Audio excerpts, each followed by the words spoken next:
네, 감사합니다. 환영해 주셔서 감사드립니다. 저는 2011년 슬로바키아에 나가서 올해 이제 안식년인데요. 11년 정도 사역을 이제 마무리 짓고 새로운 사역으로 국내에서 이제 사역하기로 했습니다. 여러분들께서 함께 기도해 주시고 또 후원해 주시고 마음을 모두어 주셔서 건강히 잘 사역할 수 있었습니다. 그리고 또 오늘 이 자리 또 마련해 주신 우리 목사님께 또 감사를 드립니다. 먼저 오늘 설교를 시작하기 전에 지난 10년간의 사역을 간략히 좀 PPT를 통해서 좀 소개해 드리고 제가 설교를 이어가도록 하겠습니다. 먼저 PPT 함께 보겠습니다. 먼저 슬로바키아에 대해 소개해 드리겠습니다. 슬로바키아 지도를 보시면은요, 슬로바키아는 보통 동유럽이라고 하죠. 동유럽 그곳에 있습니다. 예전에 체코 슬로바키아로 같이 있었던 나라였는데요. 89년에 사회주의 정권이 무너지고 1993년에 체코와 슬로바키아로 서로 국민투표를 통해서 나눠지게 됩니다. 그래서 여기 보시면 옆으로 약간 길다란 나라인데요. 오른쪽 위로는 폴란드가 있고요. 왼쪽 위로는 체코가 있습니다.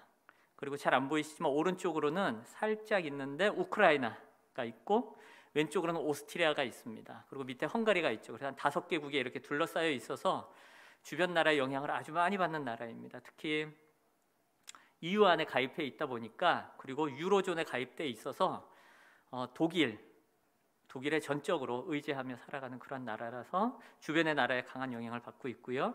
제가 있던 곳은 잘 안 보이실 텐데 제가 한글로 된 지도를 마련했어야 되는데 영어로 되어 있어서 양해 바라고요. 그 오른쪽 위에 좀 보시면 체코랑 폴란드 바로 밑에 진리나라고 아주 작게 써 있습니다. 제가 있던 곳은 그곳입니다. 그곳에는 기아 자동차 유럽 공장이 있어가지고요, 한국 사람들이 좀 거주하시고, 그리고 또 그곳에서 체코 쪽으로 1시간 반 정도 올라가면 또 현대자동차 유럽 공장이 있어서 그 주변으로 폴란드, 헝가리까지 해서 많은 한국 기업들과 한국인들이 있습니다. 저는 그곳에서 이렇게 쭉 살겠는데 그건 좀 이따 또 말씀드리고요. 슬로바키아는 대략 인구가 550만 정도 됩니다. 작은 나라죠. 날씨는 저희 나라보다 추운데 한 2015년, 16년 지나면서 저희 나라가 좀 더 추워진 것 같아요. 거기도 이상 기후, 그죠? 지구 온난화의 영향이 있어서 겨울이 10월부터 시작되는데, 겨울이 10월부터 그 다음에 4월까지가 겨울입니다. 근데 요즘은 눈도 많이 오지 않고요. 눈도 많이 오지 않고 가물고, 제가 갔을 때만 해도 수자원이 풍부한 나라였는데 지금은 물 부족 국가에 속해 버렸습니다. 슬로바키아는 자연이 아름답고요. 저 멀리 보이는 산은 슬로바키아에서 제일 유명한 따뜨리 산이라고, 그리고 곳곳에 저렇게 호수가 있습니다. 빙하가 녹아서 만들어진 호수가 곳곳에 있습니다. 그래서 저런 호수는 슬로바키아 말로 플레소라고 합니다. 플레소. 그래서 곳곳에 저런 호수가 아름답게 자리 잡고 있고요. 저것도 저랑 아내랑 시간 날 때마다 가서 이렇게 지금 산책도 했던 곳입니다. 그리고 아직까지 공업국은 아니고 농업국가입니다.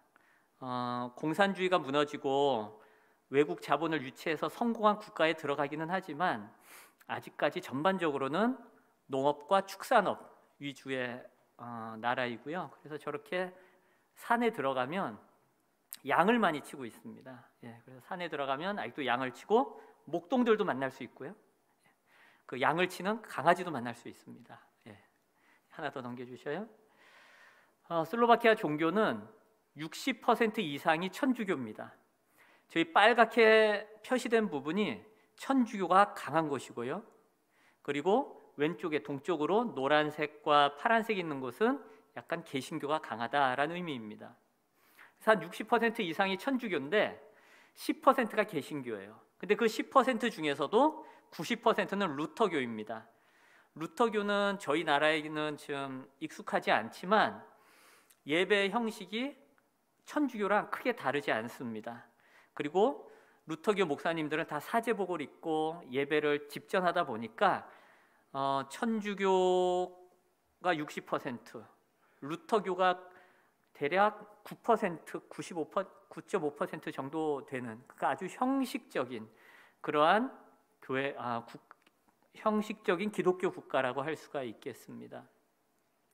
하나 더 넘겨주시면 니트라라고요. 남부지방에 있는 도시인데 슬로바키아에서 천주교의 중심지이고요. 그리고 슬로바키아는 동서남북 하여튼 네 군데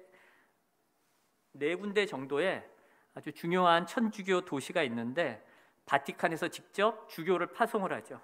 그래서 작은 나라임에도 불구하고 4명의 주교가 있을 만큼 천주교가 아주 강한 나라, 거기가 슬로바키아입니다. 그리고 하나 더 넘겨주시면은요.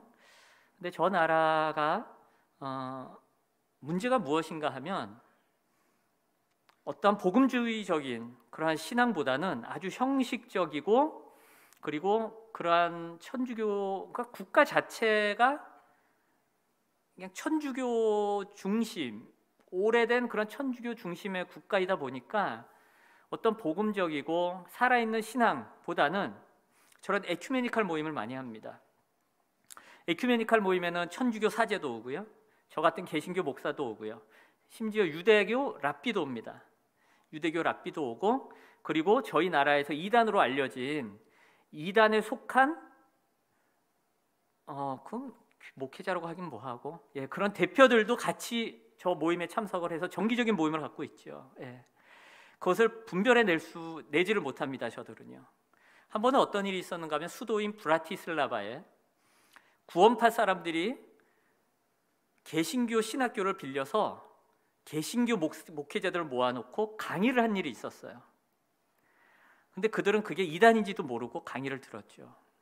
그래서 브라티슬라바에 있는 한인 목사님과 함께 이들은 이단인데 이들을 조심하라 라고 저희들이 이야기를 한 적까지 있었습니다.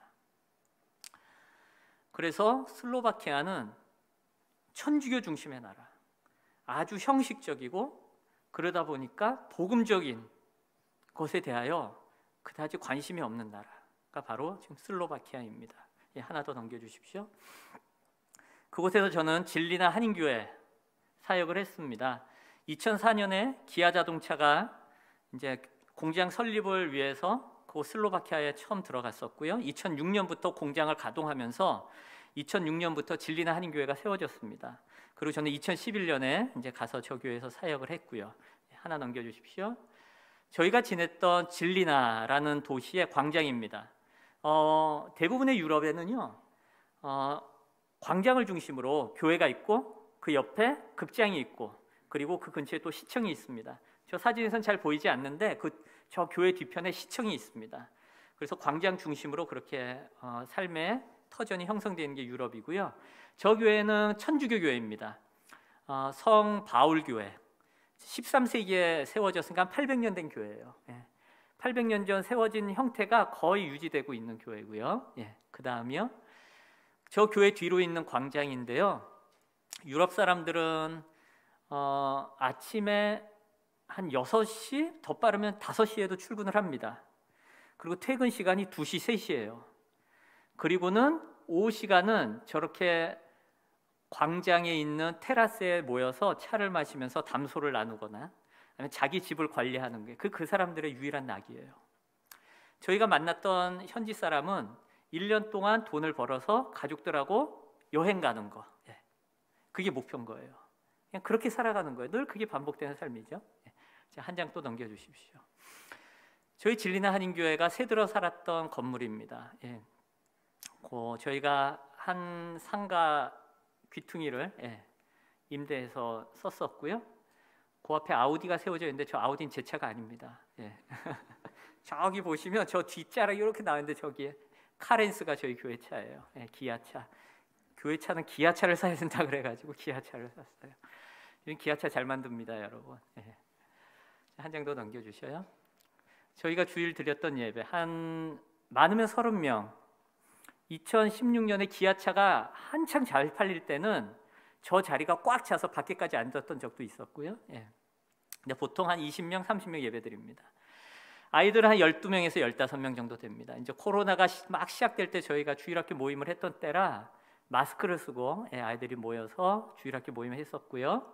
그다음에 또 학생회가 한 6명, 7명까지 모였습니다. 특별히 저 학생들을 위해 기도해 주십시오. 학생들이 저희 동인이 우진이도 그랬는데 학교에 가면 늘 외톨이죠. 현지 아이들 사이에서 기도 높이고 살고요. 그래서 저렇게 아이들끼리 모이는 걸 되게 좋아합니다. 근데 저 아이들에게 복음이 들어가면 저 아이들을 통해서 하나님께서 역사하시는 일들을 저희들이 많이 목격을 했습니다. 지금 저기 앉아있는 아이들 중에 저희 우진이 정도 빼고는 다 진리나에 와서 교회 출석한 아이들이에요. 한 아이는 한 3개월, 4개월 돼서 슬로바키아 가가지고 평생을 저기서 살았는데 부모님이 교회를 안 다니시죠. 그랬다가 친구를 사귀면서 교회 발걸음을 해서 믿음을 갖고 거듭나는 은혜를 경험했던 아이도 저기에 참석을 하고 있습니다. 그리고 저희 슬로바키아만이 아니라 체코나 독일, 폴란드에 가면 저 아이들을 통해서 현지 교회와 한인 교회가 연결이 됩니다. 저 아이들은 고등학교를 졸업하면 3개 국어, 4개 국어 정도를 합니다. 그러다 보니까 현지 교회와 한인 교회가 함께 협력해서 사역할 수 있는 모든 일들을 저 아이들이 중간에서 다리 역할을 많이 합니다. 그래서 저는 그런 생각을 해요. 앞으로 하나님께서 유럽을 재복음화 시킨다면 한인 교회를 사용하실 것인데 한인 교회가 갖고 있는 역량이 어마어마합니다. 결국은 저 아이들이 그 중간 역할을 하겠구나라는 것을 많이 생각합니다. 여러분 꼭 학생들을 위해서 생각나실 때마다 기도해 주십시오. 그리고 또한 저희들이 주말에 한글 학교를 사역을 쭉 해왔습니다. 저 한글 학교 사역은 지역에 안 믿는 아이들을 위해서 이렇게 했는데 저기에 교회 다니는 아이들 한 반 정도, 교회 안 된 아이들 한 반 정도. 한창 때는 한글 학교가 32명, 33명까지도 저희가 모였고요. 저기 태극기 쪽에 보면 다문화 가정 아이가 하나 있어요. 아빠는 한국인이고 엄마는 현지인인데 저 아이는 자기가 한국인인 걸 무척 자랑스럽게 생각합니다. 그래서 너는 어느 나라 사람이니 물으면 난 한국인이에요. 늘 그렇게 이야기하는 아이예요. 이 한글 학교를 통해서 또 교회에 안 믿는 가정이 한 10년 동안 3가정 정도 발걸음을 하셨고 함께 믿음 생활을 할 수 있었습니다. 이렇게 제가 한인교회 사역도 하면서 현지교회에 속해서 함께 현지교회 목회자들과 교단과 함께 협력을 했습니다. 제가 속해 있었던 교회는 형제교단이라고 부릅니다. 장로교, 침례교, 감리교처럼 슬로바키아 형제교단이라고 이렇게 있는데요. 저희 개신교 복음주의 교단이고요. 각 지역마다 1개 정도의 교회가 있습니다. 그래서 저기는 진리나 현지 개신교회 예배 모습이고요. 한 100명에서 한 120명 정도 모이고 계셔요. 형제교단에서는 꽤 큰 교회에 속하죠. 그 다음이요. 저희가 저 교회와 1년에 한 2번 정도 함께 연합으로 예배를 드립니다. 저 앞에 제가 앉아있는 거 보이시나요? 너무 작아서 함께 연합으로 이렇게 예배를 드렸었고요. 하나 더 넘겨주시고요. 특히 저는 형제교단과 협력하면서 집시 사역에 좀 중점을 두었습니다. 다른 여러 사역들이 많이 있는데 아무래도 제 언어가 좀 부족하고요. 그러다 보니까 집시 사역하는 데 지금 집중을 했고 또 현지 사람들은 집시를 사람 취급을 하지 않습니다. 심지어 현지 교회에서는 목사님이 집시 사역하는 걸 원하지 않으세요. 왜냐하면 집시가 자기네 교회에 들어올까 봐. 그래서 제가 속해 있는 형제교단이 전국에 25개 정도의 교회가 있습니다. 그리고 목회자는 저까지 32명이에요. 그중에 집시 사역을 하는 목사님은 딱 3분 계셔요. 제가 그분들과 함께 집시 사역을 했는데요. 저 집시촌은 슬로바키아 동부에 저런 집시촌이 되게 많이 있습니다. 곳곳에. 그리고 저희가 있었던 진리나 지역에 있는 집시촌은 지금 작은데요. 정부의 슬로바키아 정부에서는 집시들을 한 곳에 몰아서 살게 하죠. 그래서 저기에 가보시면 창문도 없고 그냥 나무 판때기에 갖다가 창문을 막아놓은 경우도 많고요.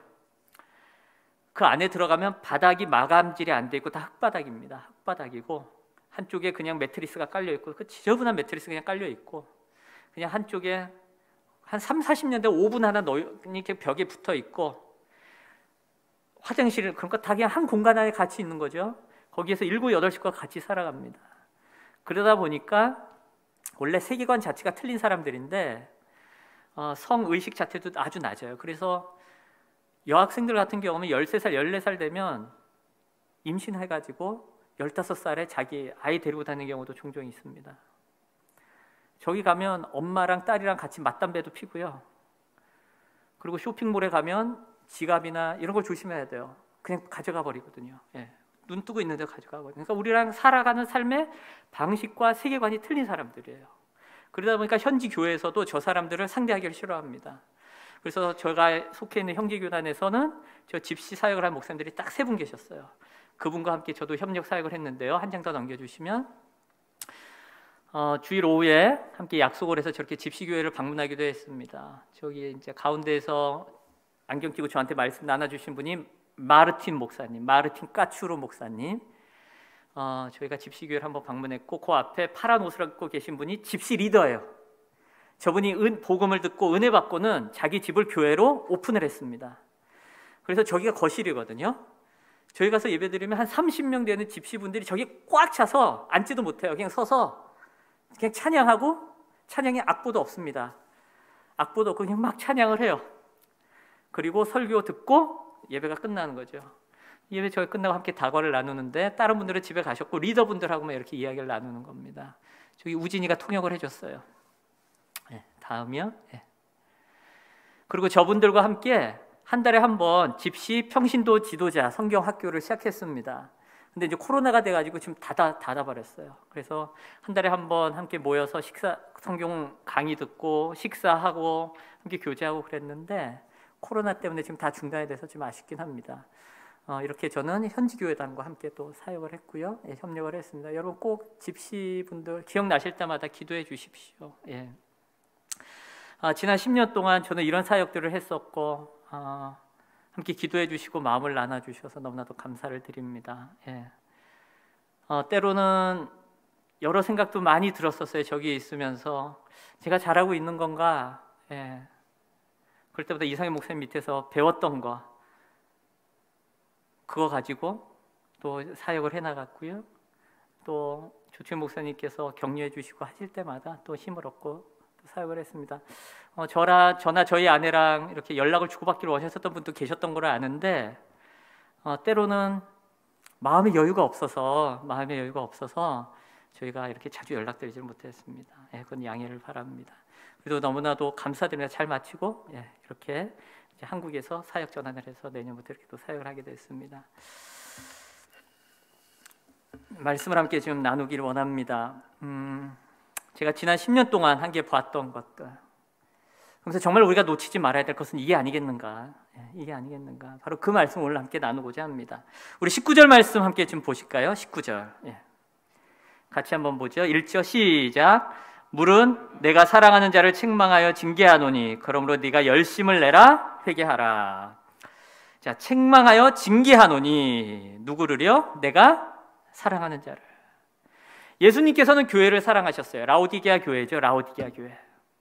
근데 그들을 사랑하셨기 때문에 책망하시고 징계하셨다라는 것이에요. 예수님께서 우리를 사랑하시기 때문에 여전히 우리를 책망하시고 징계하십니다. 맞습니까? 예, 맞아요. 실은 여기서 징계라는 단어는 훈련으로 번역해도 괜찮습니다. 훈련으로 번역해도 돼요. 예수님께서는 우리를 사랑하시기 때문에 우리를 책망하시고 훈련하신다라는 것이에요. 그래서 뭘 어떻게 하시겠다는 것일까요? 주님과 친밀한 교제를 계속 나누게 하기를 원하시는 거죠. 주님과 친밀한 교제를 계속 나누게 하기를 원하시는 거세요. 예수님께서는. 하나님께서 우리가 잘못할 때 잘못을 지적하시죠. 근데 거기서 끝나지 않습니다. 우리를 훈련시키기를 원하셔요.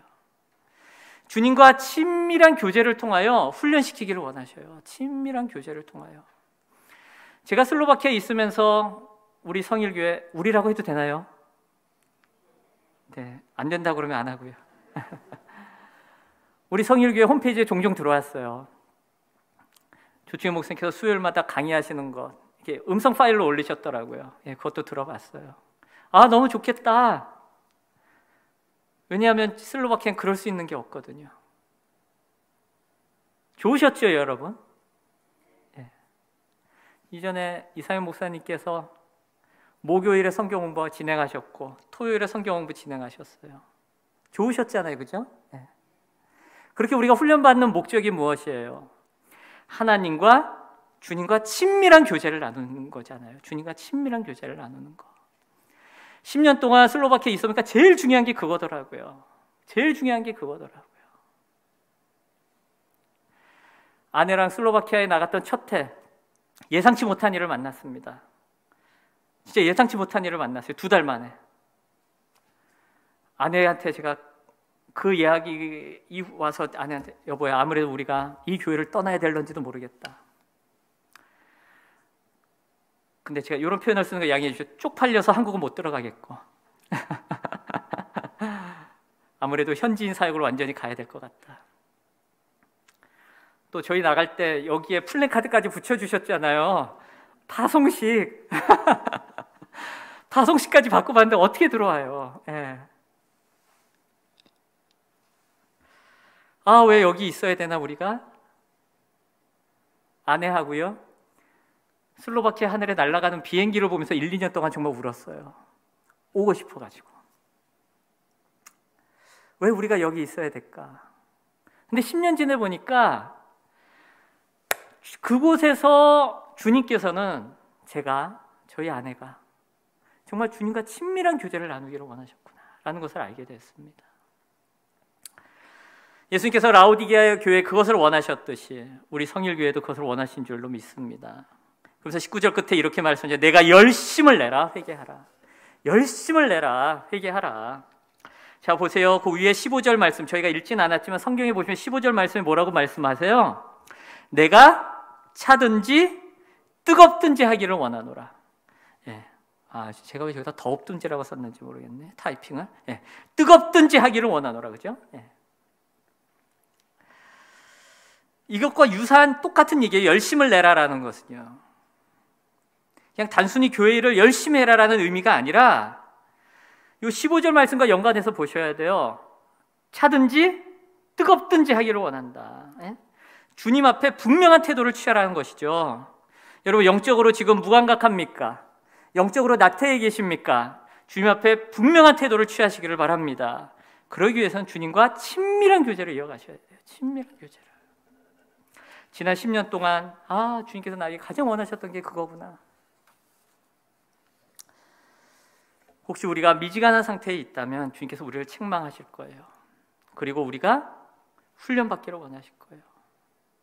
주님과 친밀한 교제를 나누기를 원하실 거예요. 지금 나에게 그런 훈련이 필요한 때는 아닙니까? 열심을 내야 될 때는 아닙니까? 주님 앞에 다시금 결단하시기를 주님의 이름으로 바랍니다. 자, 그러면서 20절로 이어서 보죠. 20절 같이 한번 읽습니다. 시작. 볼지어다 내가 문 밖에 서서 두드리노니 누구든지 내 음성을 듣고 문을 열면 내가 그에게로 들어가 그로 더불어 먹고 그는 나로 더불어 먹으리라. 볼지어다, 볼지어다. 여러분, 볼지어다. 주님이 늘 말씀하시잖아요. 저희 이름들을 부르자. 일어나, 정선아. 정선이는 저희 아내 이름입니다. 네. 저희 이름을 부르시잖아요. 똑같아요. 볼지어다. 그러면서 내가 문 밖에 서서 두드리노니 누구든지 내 음성을 듣고 문을 열면 내가 그에게로 들어가 그로 더불어 먹고 그는 나로 더불어 먹을 것이다. 이 구절은 주로 복음을 전하고 영접할 때 많이 사용해 왔는데, 실은 이 구절은요, 문맥상으로는 복음을 전하고 영접하는 그런 것보다는 주님과 친밀한 교제를 나누는 바로 그 내용입니다. 교회에 주시는 말씀이에요. 교회에 주시는 말씀이에요. 믿는 사람들에게 주시는 말씀이에요. 믿는 사람들에게 주시는 말씀이에요. 차든지 뜨겁든지 해야 되는 교회에 주시는 말씀이라고요. 영적으로 무감각해 있고 나태에 빠져 있는 교회에 주시는 말씀이라고요. 지금 예수님께서는 라오디게아를 보시면서 토해버리기를 원하셨다고요. 토해버리기를 원하셨어요. 16절 끝에 보면 내 입에서 너를 토하여 버리리라 이렇게 말씀해요. 마음 같아서는 라오디게아 교회를 토해버리고 싶으신 거예요. 토해버리고 싶으신 거예요. 하지만 여전히 주님께서는 이 교회에 애정을 갖고 계시죠. 우리 교회에 애정을 갖고 계셔요. 우리 한 사람 한 사람에게 애정을 갖고 계세요. 제가 아까 오전에 일부 예배 때 조충 목사님 그런 말씀을 하셨어요. 인내가 실력이다. 아, 동의됩니다. 정말 인내가 실력이에요. 인내가 실력이죠.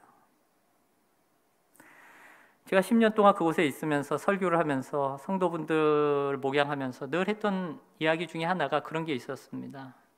이상희 목사님께서 늘 제가 6년 2개월 있었거든요. 성일교회에. 목사님이 늘 성경 공부 때나 설교 때 말씀하셨을 때 원망하지 말고 불평하지 마라. 근데 제가 10년을 슬로바키아 나가서 보니까 원망하지 말고 불평하지 말라. 그거 설교하고 그거 성경 공부하고 있더라고요. 그리고 또 같이 했던 게 뭐냐면 여러분 인내하십시오였거든요. 인내하십시오. 정말 인내가 실력이에요. 그죠?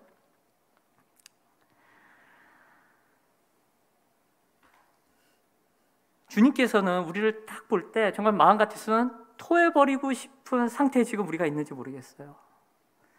차지도 않고 뜨겁지도 않고 양다리 다 걸치고 있는 그런 모습 같다라는 것이죠. 그렇다고 해서 주님은 우리를 향해서 애정을 거두고 계시지 않으세요. 여전히 애정을 갖고 계셔요. 제가 10년 동안 슬로바키아에 있어 보니까 하나님께서 교회를 너무 사랑하시는 거예요. 교회를 너무 사랑하시는 거예요. 정말 주님께서는 교회를 사랑하십니다. 그리고 교회를 통하여 주님의 일들을 나타내시죠. 그래서 주님께서는요, 그런 교회들과 뜨겁게 교제하기를 원하셔요. 우리가 영적인 훈련에 열심을 내고 회개를 통해 영적으로 각성될 수만 있다면 우리는 주님의 임재를 경험하게 될 줄로 믿습니다. 우리에겐 그것이 필요합니다. 정말로 그건 놓쳐서는 안 돼요. 이것이 언제 가능하냐? 마음의 문을 열 때 가능한 거예요. 마음의 문을 여는 건 인격적인 반응입니다. 인격적인 반응이에요. 저희 진리는 한인교회, 제가 했던 진리는 한인교회 오는 성도들 중에는요, 신앙생활을 오래 했지만 확신이 없는 분들이 많이 계셨어요. 야, 그분 한 분 붙잡고 씨름을 하는데 제가 얼마나 진이 빠지던지. 왜 그럴까? 주님의 말씀에 인격적으로 반응했던 적이 없는 거예요. 주님 앞에 마음의 문을 열고 인격적으로 반응했던 적이 없는 거예요. 그분들 삶에. 그러니까 확신이 없고 늘 다람쥐 쇠바퀴 돌듯이 그거 갖고만 고민하고 있는 것이죠. 여러분 그 18절 말씀 보셔요. 저희가 읽진 않았지만 18절 말씀. 내가 너를 권하노니 내게서 불로 연단한 금을 사서 어떻게 하고요? 부요하게 하고 흰옷을 사서 입어 벌거벗은 수치를 보이지 않게 하고 안약을 사서 눈에 발라 보게 하라. 예수님이 그 말씀을 라우디게아 교회에 하고 계셔요. 불로 연단한 금을 사서 부요하게 하라. 무슨 말씀이에요? 정결하게 해가지고 영적 부요함을 얻으라는 것이죠. 영적 부요함을 얻어라. 흰옷을 사서 입어 벌거벗은 수치를 보이지 않게 하라. 우상 숭배에 동참하지 말라는 거예요. 세상의 마음을 빼앗기지 말라는 것이에요. 세상 것에. 안약을 사서 눈에 발라 보게 해라. 영적 분별력을 회복하라는 것입니다. 영적 분별력을 회복하라는 것이에요. 여러분 주님과의 깊은 교제를 놓치지 마시기를 바랍니다. 우리가 주님과의 친밀한 교제를 놓치지만 않을 수 있다면 우리는 영적 부요함을 얻을 것입니다. 아멘이셔요? 우리는 우상 숭배에 동참하지 않을 것입니다. 우리는 영적 분별력을 회복할 수 있을 것입니다. 그러한 은혜가 있으시기를 또한 주님의 이름으로 바랍니다. 마지막으로 우리 21절, 22절 한번 같이 또 읽으시죠. 21, 22 같이 읽습니다. 시작. 이기는 그에게는 내가 내 보좌에 함께 앉게 하여 주기를 내가 이기고 아버지 보좌에 함께 앉은 것과 같이 하리라. 귀 있는 자는 성령이 교회들에게 하시는 말씀을 들을지어다. 자, 21절 보셔요. 이기는 그에게는 내가 내 보좌에 함께 앉게 하여 주겠다. 하나님께서 예수님에게 메시아로서의 권세를 주셨죠. 그게 무엇입니까? 아버지 보좌에 함께 앉으신 것. 그것이 부활하신 예수님에게 하나님께서 주신 메시아로서의 권세예요. 그 권세를 우리 교회도 누리게 하시겠다라는 것이에요. 주를 믿고 따르는 자들에게 그 권세를 누리게 하시겠다라는 것입니다. 그것을 종말적 축복이라고도 이야기해요. 종말적 축복. 여러분 우리에게는 이런 소망이 있습니다. 예수님께서 부활하셔서 하나님 우편에 앉으신 것처럼 우리가 장차 그 이기는 자들에게 주시는 하나님의 놀라운 축복을 누리게 될 줄로 믿습니다. 우리는 그런 소망을 가지고 살아가는 자들이에요. 그런 소망을. 여러분 슬로바키아 교회에 가서 보시면 정말 천주교회랑만 비교해도 슬로바키아 가서 보시면 너무 교회가 낡은 게 아닌가? 이런 데서 예배를 드리시네. 야, 이 목사님들은 어떻게 지내시지? 그런 생각이 먼저 들 정도예요. 예. 어떤 교회는 10명도 안 모여요. 어떤 교회 10명도 안 모여요. 그런데도 그 교회에 그 자리를 지키고 계시는 분들이 계시다고요. 공산주의 때부터. 공산주의 때 교회를 나가면 불이익이 많았습니다. 교회를 나가라고 그래요. 공산주의 때요. 교회를 못 나가게 했던 건 아니었어요. 북한하고는 틀렸거든요. 대신 어떻게 했냐면 울산 광역시죠. 이렇게 큰 도시에 교회 하나 딱 세워놓습니다. 딱 세워놓고 다른 데 뭐 언양이나 양산이나 저기 부동 쪽이나 그런 쪽에 계신 분들은 다 이 울산 광역시에 있는 교회에 거기로 다 오라고 그래요. 어떻게 와요, 그 먼 데를. 예. 지금도 힘든데 그 교통도 잘 발달되지 않았던 그 당시에 그렇게 오라고 그래요. 근데 오면 그 가족들은요, 직업을 구하는데 불이익을 받아요. 공산당이라서, 공산주의 사회라서 공산당에서 직업을 정해서 넌 여기 가고 넌 여기 가고 넌 여기 가고 넌 여기 가고 이렇게 하거든요. 예. 자녀가 대학을 진학하는데 불이익이 있습니다. 온갖 사회적인 불이익을 받아요. 그래도 그것을 감수하고 오셨던 분들 중에서요, 지금까지 살아서 그 교회를 지키고 계신 분들이 계셔요. 그곳에. 여러분, 우리에게 소망이 있잖아요. 그죠?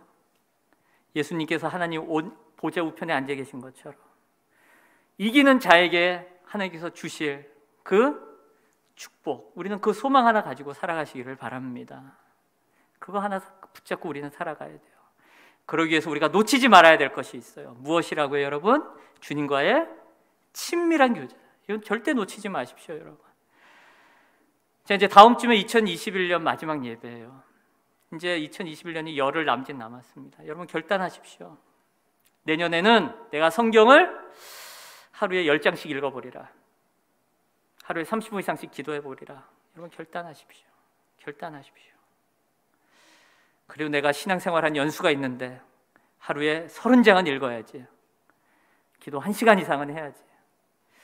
기도 1시간 이상 너무 짧죠?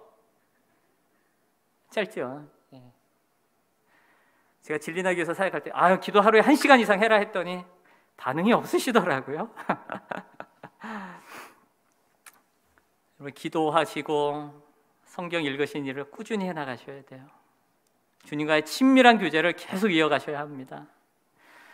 저희 성일교회도 매일 성경으로 계속 큐티 하시는데 저도 그곳에서요 계속 매일 성경으로 주문 받아서 큐티 해나갔어요. 매일 성경 구입하셔서 큐티 계속 하십시오. 책보다 배송비가 더 비싸지만 제가 2달에 한 번씩 꼭 받아서 했습니다. 예. 여러분들이 보내주신 후원금으로 제가 딴 데 안 쓰고 그거 사서 계속 했습니다. 2021년 은혜 가운데 마무리하시고 2022년 그렇게 시작해 나가시기를 바랍니다. 무엇보다 여러분 우리가 놓치지 말아야 될 것이 있어요. 바로 주님과의 친밀한 교제입니다. 주님과의 친밀한 교제. 주님과의 친밀한 교제를 통하여 더욱더 주님께 가까이 가시고 참으로 이 교회를 든든히 세워나가는 여러분 모두가 되시기를 주님의 이름으로 바랍니다. 함께 기도하시겠습니다. 이 시간 우리 합심하여서 함께 기도하시죠. 이 시간 기도할 때 주님, 하나님께서 우리를 사랑하시는데 그 사랑 때문에 저희들을 책망하시고 훈련하신 줄 압니다. 저희들이 뜨뜻미지근한 게 아니라 정말 열심을 내는 사람들 되게 하여 주십시오. 열심을 내는 사람 되게 하십시오. 우리 이렇게 기도하고요, 참으로 주님과 친밀한 교제를 통하여 우리가 이 세상의 방식과 가치관을 이기며 살아가게 하여 달라고, 우리의 마음의 문을 열어서 인격적으로 주님께 반응하며 세상에 반응하는 게 아니라 주님께 인격적으로 반응하며 그렇게 살아가게 하여 달라고. 그래서 주님 그 보좌 우편에 앉아 계신 그 주님 바라보며 우리가 그 소망 하나 가지고 살아가게 하여 달라고 이 시간 우리 합심하여서 함께 기도하기 원합니다. 기도하시겠습니다.